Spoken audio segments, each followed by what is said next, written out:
I have extremely grave news for all of you. And I want you to understand, this is not hype, this is not hyperbole.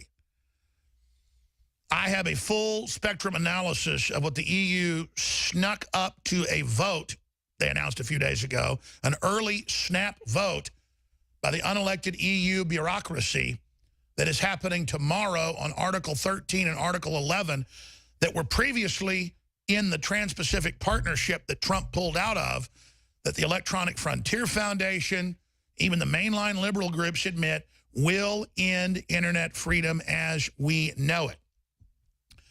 Paul's put out a viral video. The EU is about to destroy the internet as we know it, and no one seems to care. Well, he put that out yesterday. This is one of the top stories now. People are actually reading it, and it is horrific. Now, major universities across the world are backing this because they've already created anti-free speech zones. They are now metastasizing in Europe, the UK, and the US, and Australia, and universities are suing everywhere to restrict the First Amendment and free speech in Europe. The globalists are making their move more accelerated because people are awake to what they're doing, so they're trying to shut us up and try to grab victory from the jaws of their defeat. Now, Paul Watson's going to be joining us to talk more about this coming up at the end of this segment in just a few minutes. But I want you to understand, it's worse than he even says in his video. It's worse. This is a total spy grid. And this is the tech companies allowed to have unlimited data mining and sharing, but then the general public isn't allowed to. And then the EU will take control via these companies of the browser systems in live time and control what you can even type. They say it. You're like, well, how do they do that? Just like you can't upload copyrighted music? Well, they're going to say words that are racist or hurtful you can't upload. This is total censorship template. They're saying you can't even quote an article, which is totally protected in European law, U.S. law.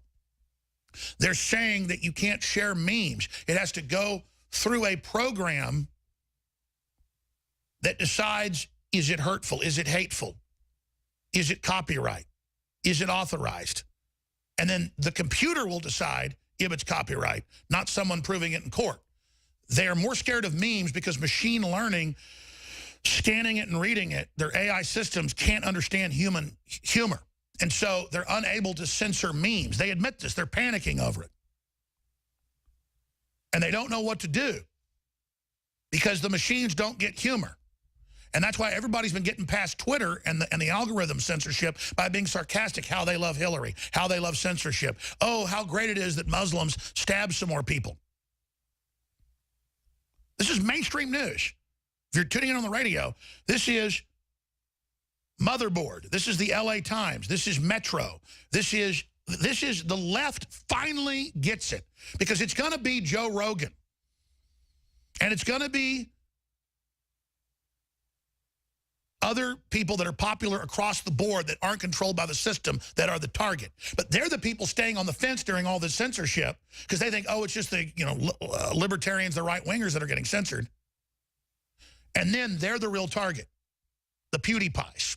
Watch. So if we don't all rally and say no to this and champion those of us that are being censored, you're all next. He's smart to focus in on the meme area because people get how wrong this is. But it's far bigger and far worse and is so insane that it makes communist Chinese censorship look like a joke. Because the browsers and the software that they're going to make ubiquitous under these laws will not even let you type things they say aren't authorized. Think about how you already can't really type cuss words with your smartphone when you're trying to send a cuss word to somebody. Well, it's beyond that.